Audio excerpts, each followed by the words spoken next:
everyone. Welcome to the Green Job Series, where we introduce the intersection of climate justice, urban sustainability, land regeneration, and circularity. Today, we have the privilege to talk with Eloya Williams from Youthful Cities. They act as research and innovation manager, and more than introducing their wonderful work, I'd like to welcome you and give you some time to share a bit more about your work with Youthful Cities. And yeah, I'm really excited to talk with you today.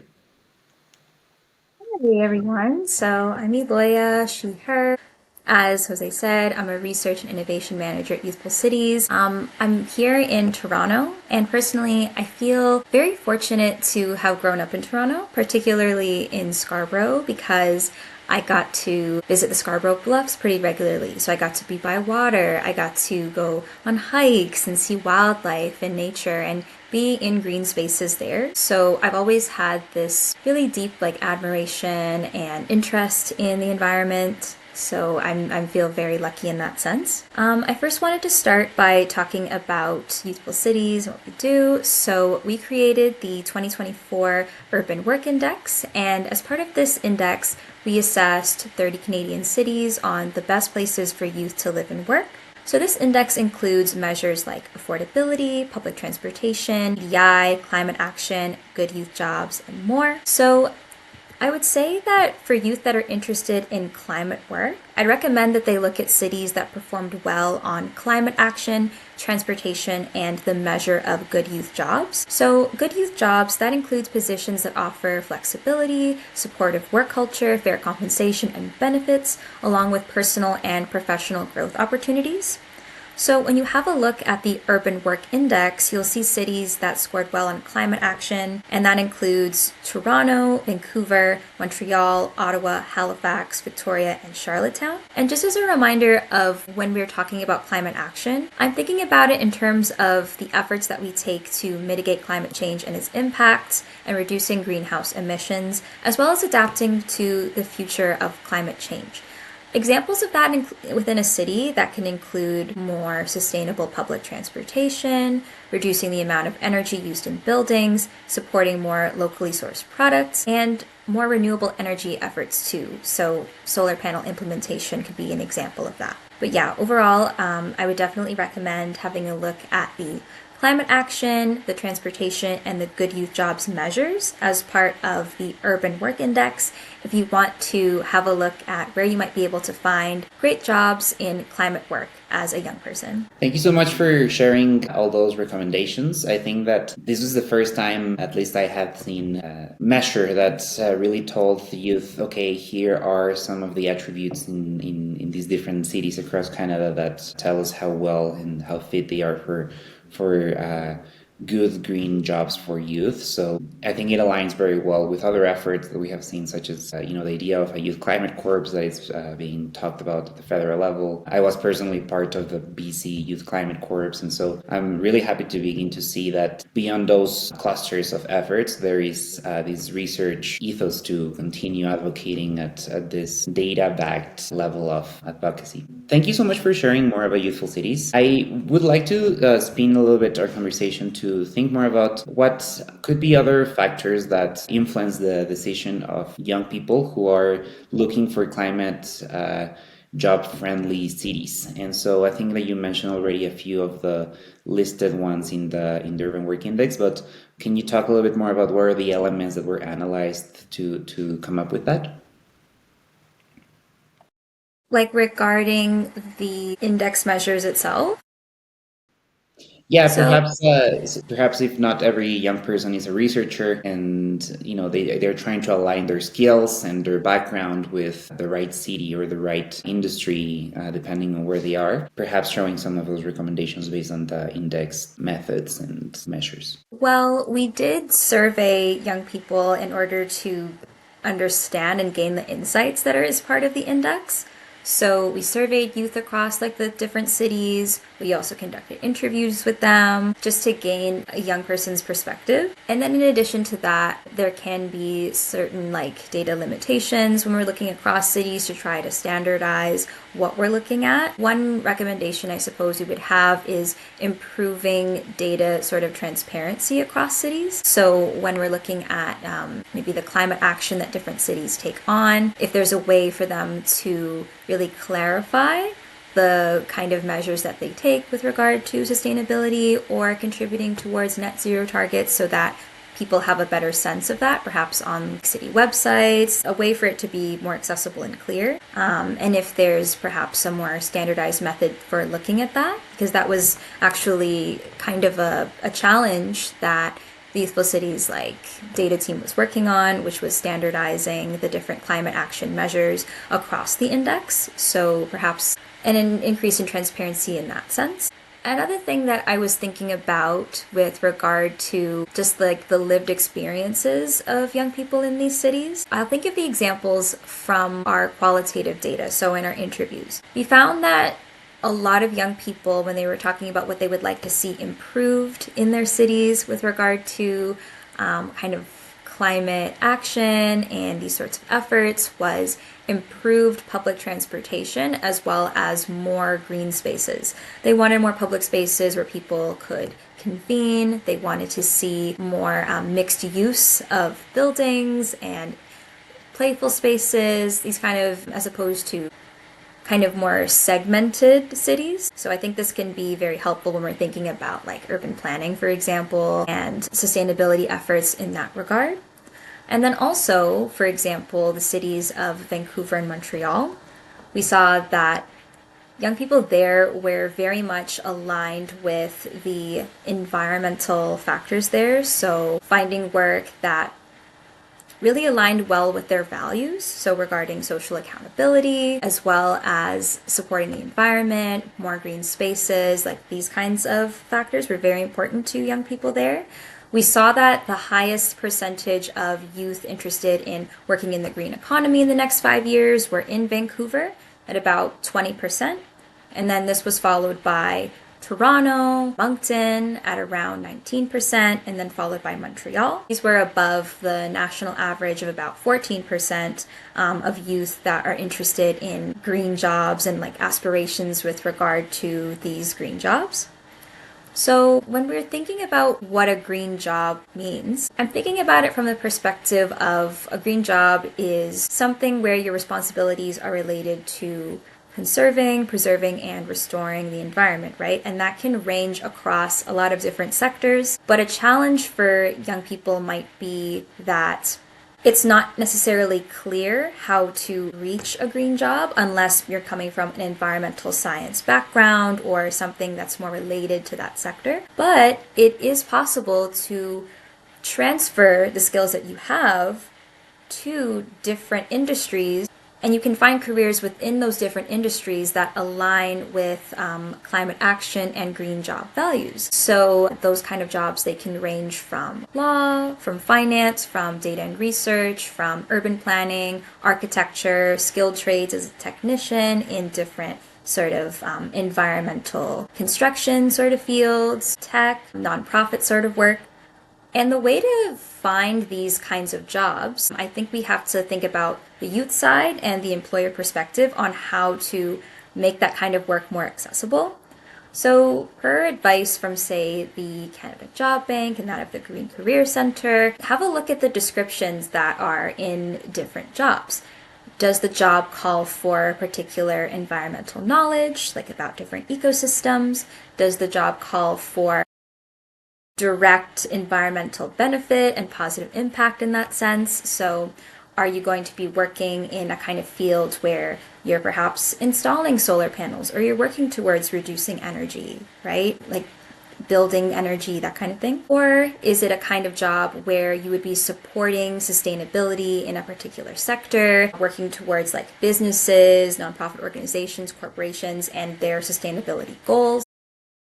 If so, then the job might align with what a green job means. And on the employer side, it's important to be very transparent about whether this is a green job position. So this can mean labeling it as such, making it clear that this position is working towards the net zero goals that Canada set, and so forth. So just thinking about how to perhaps transfer existing skills that you have into a career that can align with any of those descriptions. And then on the employer side, to just be more transparent about whether this is a green job and how it would align, and making that clear in the description. That's great. I think that there's so many different insights in there, and I begin to see how we see this generational trend in the cities that have this preference for green jobs, thinking more around the intersection with different things. I mean, you talked about green spaces or better and more reliable public transportation, and I think that thinking about our profession is also thinking about our lifestyle and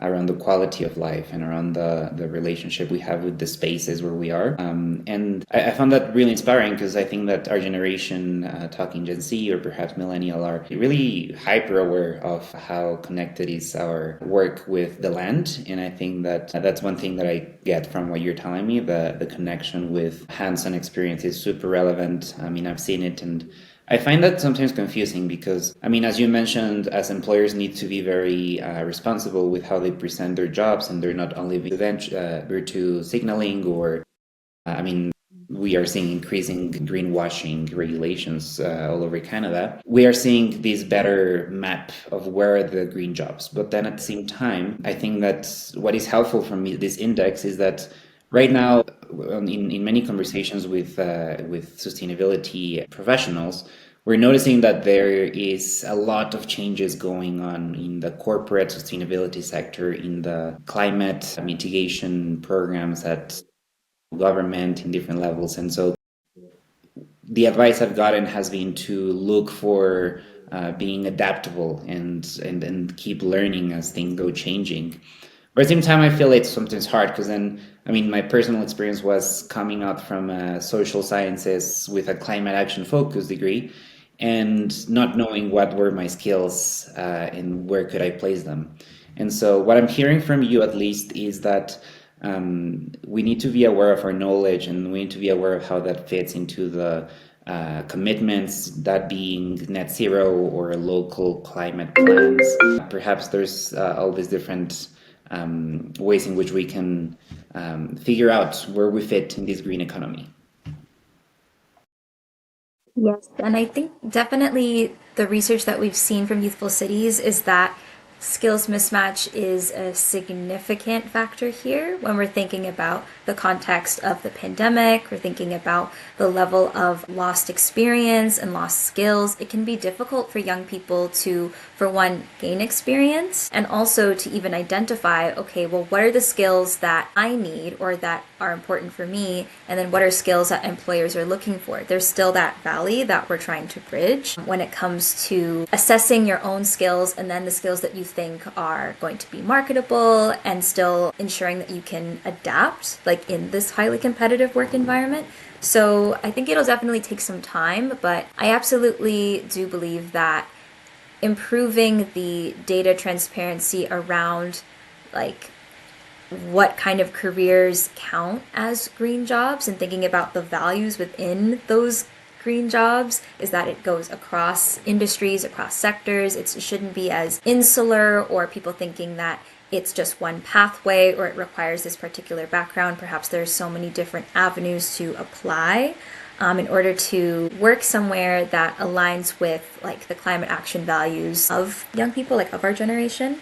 So I think that that's just something that I've been thinking about is like the data transparency side of it, and then thinking of like providing some input on how to search and how to connect with those things. Like for example, I saw how the Green Career Center, you have these great like networks that you're in partnership with, and like the Youth Job Bank, as well as the particular networks that are supporting BIPOC youth and women and all different folks in finding these kind of avenues, which I think is fantastic, is thinking about the amount of like networking experience that was also lost due to the pandemic. I think that these kind of networking efforts are super, super helpful. And it's great when we're thinking about the job search in this more communal perspective, as opposed to just completely hyper independent, and that can feel even more isolating as we're looking for work. So I really applaud Green Career Center for really pushing ahead with efforts with regard to that as well. Yeah, I mean, something I always think about is, our sort of focus on being self-made sometimes in, self-growth and development.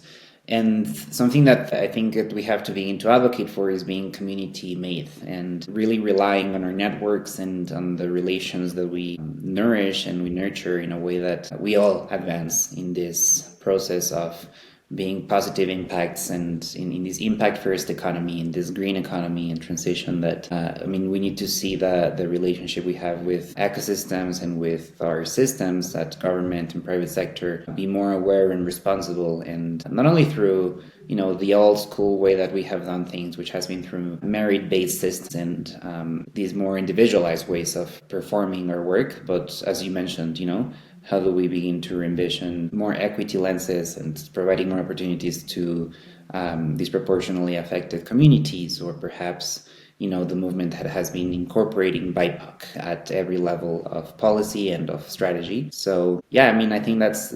I do wonder, what have you found in the Urban Work Index that talks more around those challenges that urban youth are facing when pursuing these climate careers? And you mentioned some of those calls to action, perhaps increasing that accessibility and responsibility for employers. But any other elements you'd like to raise on this?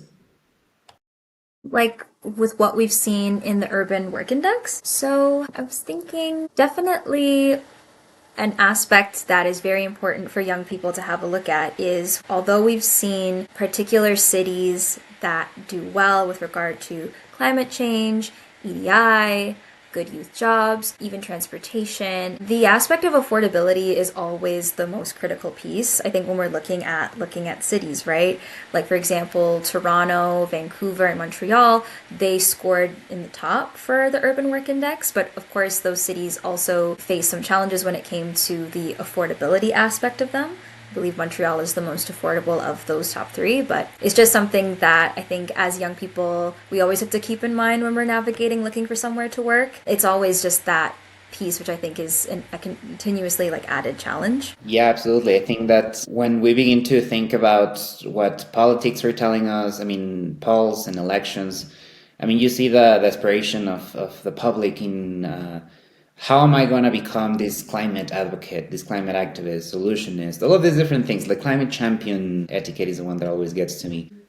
Think, okay, how do we become these change makers if we're not able to have, decent livelihoods, affordable food, affordable housing, and sadly, this is what's throwing off a lot of young people into non-climate friendly policies or governments or livelihoods, jobs, because we're unable to do them. And so I think that the way that you're framing these learnings from the Urban Work Index is that we need to think about sustainability not only from the environmental and individualized level, but rather as well as how do we mobilize our politics to also fix the other structural issues that are so intersectional and that create this, very academic term, but polycrisis, right?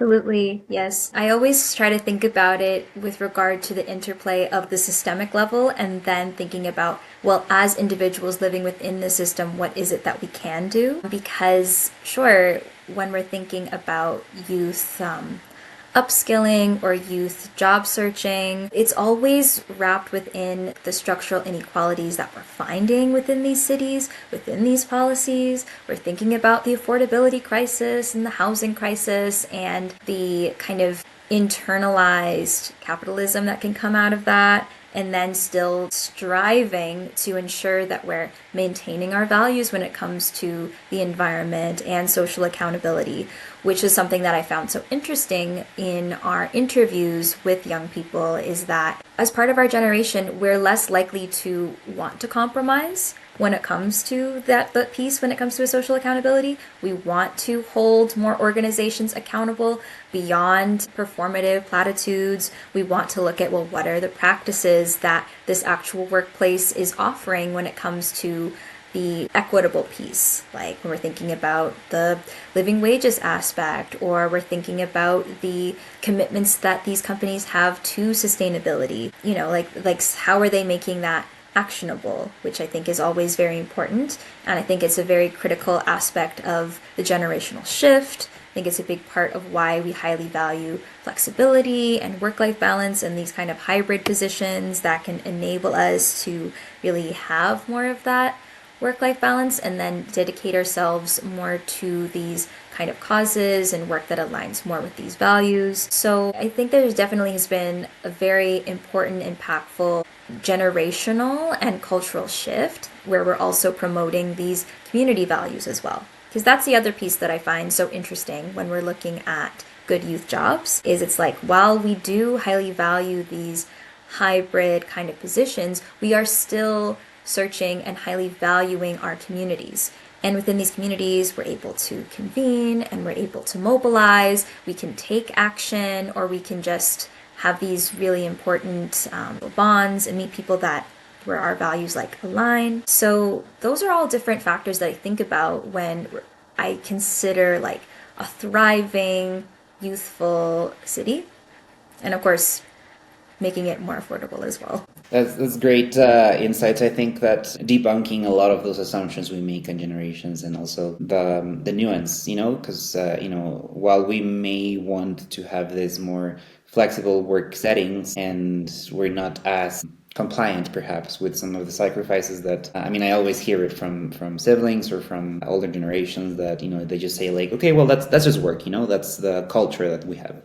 And then on the other hand, I have all my Gen Z peers where, we're all like, hey, I'm not willing to do this. And so that example that you mentioned on being community focused and while also wanting the flexibility of remote work, for example. And I think that teaches a lot about the paradigm shift that we're seeing in that professional avenue. And so, I'm only curious of how long will it take to get all of these Gen Z preferences become the standard? Because, if our generation is going to become that leadership level at some point, it's going to be interesting to see how quickly it happens and what are going to be some of those barriers for sure. Have you found any advice for young generations on perhaps some things that they have to consider and that the reality of the economy right now might not be as good? If I tell you my experience with peers in Vancouver, at least, you may tell me that it's one of the highest ranking in green jobs for youth.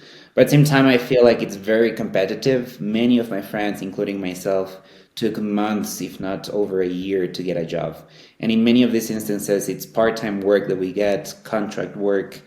And, if you stack that up with the need for a permanent residence or, getting everything together so that you can have a permanent status and a stable, professional career, it's overwhelming, it's confusing. And then I hear people telling me like, oh, there's tons of green jobs. But then it's completely different to my idea of what those green jobs were. And so I think that's where I begin to click the need for more of this transparency from employers. But at the same time, any more advice for youth as they navigate this? Completely agree. It was definitely something that we saw as part of our survey findings, absolutely something that we saw as part of our interviews. All of these different compounding factors that make the employment, the job search, affordability all the more difficult living within cities, particularly when you're thinking from the international student lens or youth that don't have the same kind of support system. So yeah, those are absolutely extremely challenging struggles. And when I think about that, I do tend to think more on the systemic level of, well, of course, we need to improve affordability. We need to improve affordable housing, like these kinds of factors, because when we think of, for example, youth kind of upskilling, it really can only go so far when you're thinking about the kind of matrix of affordability crisis that we're dealing with. So I guess with regard to thinking about finding work, part of it might be a matter of something I was kind of touching on before with regard to finding green jobs and improving the transparency on where green jobs are. I think knowing that it can be across all of these different sectors and industries, I believe that can be something that can also be applied to when you're thinking about work in general. I find that this could be perhaps when we're thinking about, higher education, the way that knowledge and skills are kind of siloed, I find to be a deeply systemic problem. Because typically, when we think about the kind of work that we're doing or the education that we're pursuing in our undergrad, it can be hard to consider or even have access to the different avenues where we can apply our skills, because we might not even recognize, like, oh, this skill might be viable within this particular pathway, but I don't know where else might be able to apply it. So I think that could be part of it, is perhaps collaborating on opening up those silos, talking with other people, trying to do that kind of networking to see where is it that I do have skills. This is where I know I can apply it, where maybe some other sectors where I can have a look, other things that I can extrapolate from my own experiences, and then maybe there's a way to build a bridge in that way.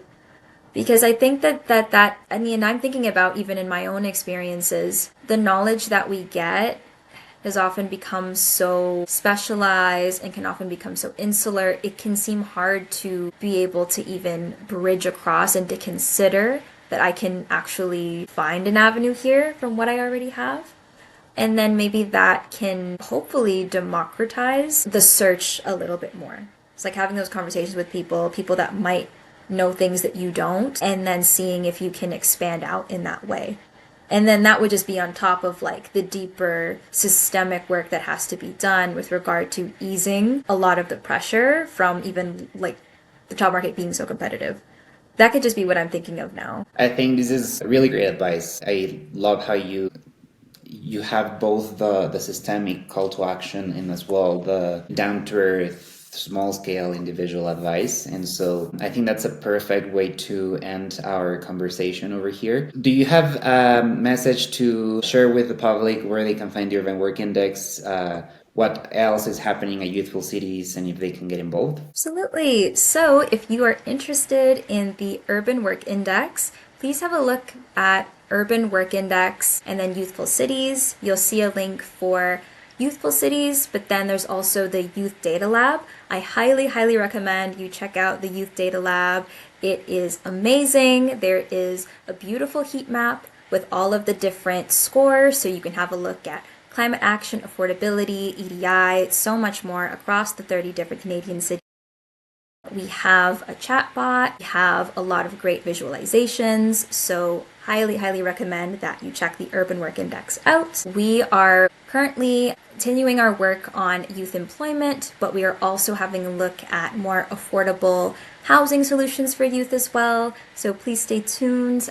Follow us everywhere at Youthful Cities, please. And you can have a look at our website as well as our social media channels if you'd like to get more involved. But this was such a pleasure, Jose. Thank you so much for having me. Pleasure is mine. I hope that we can keep doing this advocacy together, and thanks so much for taking the time today.